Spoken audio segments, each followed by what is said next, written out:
Okay, I'm going to talk about watercolors. To prep myself, I did a few things just to make the video a little faster. One thing I did was already put these 2 pieces of tape down, and then I already colored in here for the watercolor pencils, and I did just a little sketch here for the liquid watercolor. We're going to start with wet on dry, and I'm going to try to go through this pretty quickly. The first thing you need to do is to paint this box. I would just pick a random color, probably doesn't matter. I'm gonna pick my blue, and then you just need to let that dry. Okay. The next box is taping, and we will come back to wet on dry. Taping is where you put a couple pieces of tape down. This is called frog tape, and it should peel off pretty easily. And the purpose of doing taping is to get a nice clean edge. So when you peel it off, you should see that the spot with the tape has a nice clean edge. Okay. We will peel that off in a little bit. Now, I'm using just these semi-moist watercolor sets here. There's other types of watercolor sets, but this is what we have in the classroom, and then I have a couple other types of watercolors that we'll talk about towards the end here. All right, let's go to blotting. For this, I want you to just put a color down. Let's say you added way too much paint, you wanted it lighter. Let's go for the purple. That's the one that always looks too dark to me. And you're like, oh no, it's way too dark.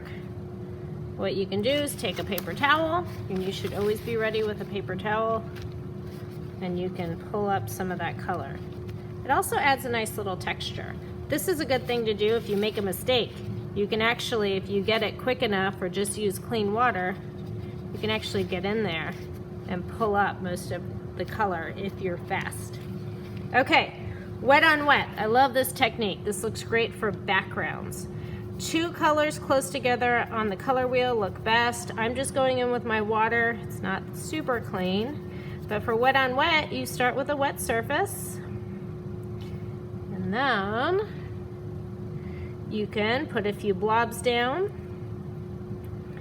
You can even mix colors a little bit. You can tilt your paper if you want to try to do something like that. It's a really fun technique. The biggest mistake I see that students do with the wet on wet technique is they do it too much and then all the colors mix in. So you want to try to let it sit so it kind of looks like a tie-dye. Another fun thing to do is just to take water. You can try to draw a line and then let that paint follow the line, and it should follow it down. You can help it along too. There it goes. Kind of watch it follow that line. Okay, oil resist. I'm gonna move this up. I have already drawn with an oil pastel. Usually light colors look best, and I'm just going to take paint and I'm going to paint over the oil. The paint and the oil don't want to mix, so you should see how it kind of separates. If you want it to show through a little bit better, you can also do the blotting over it. So you can see my sun.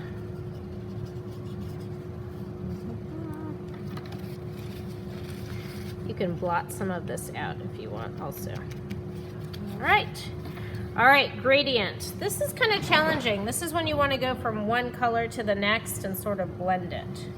So I'm going to start with red, and then I'm going to move to my yellow. So I'm going to put a blob of red there. And I'm going to go in with my yellow.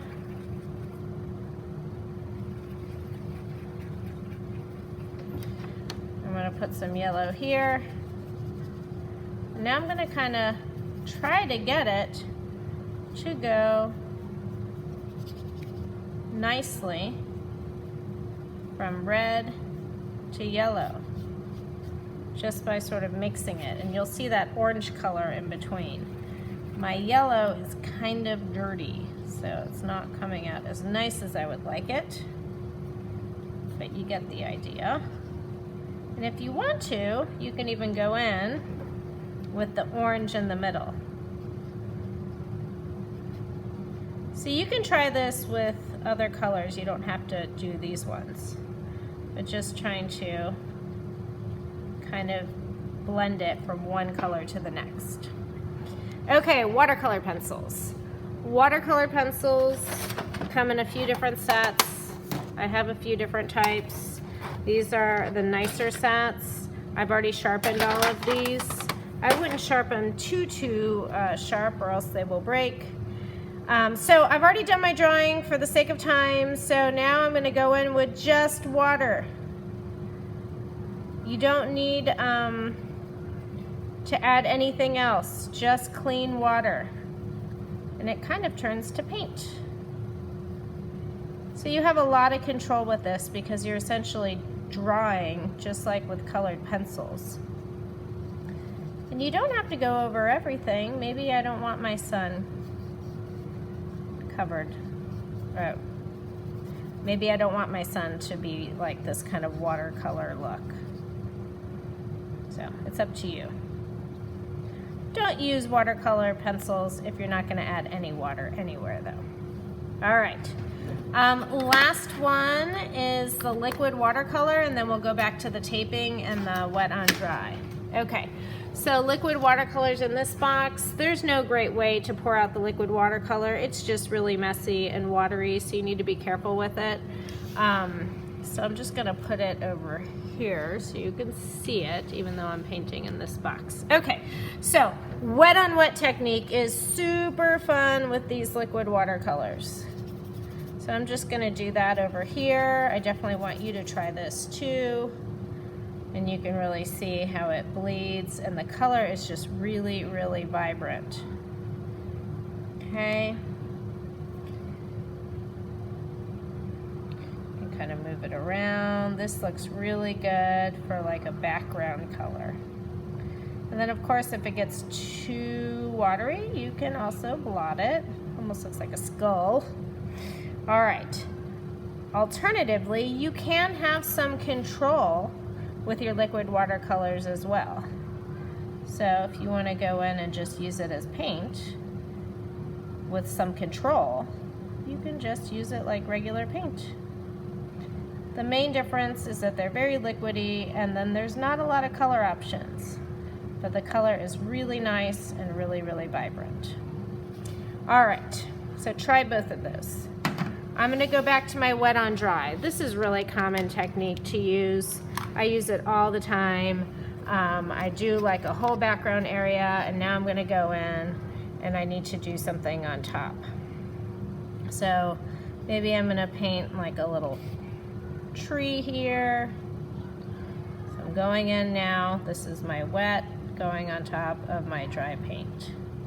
So I got my tree trunk, maybe a little grass at the bottom. So you're just essentially layering.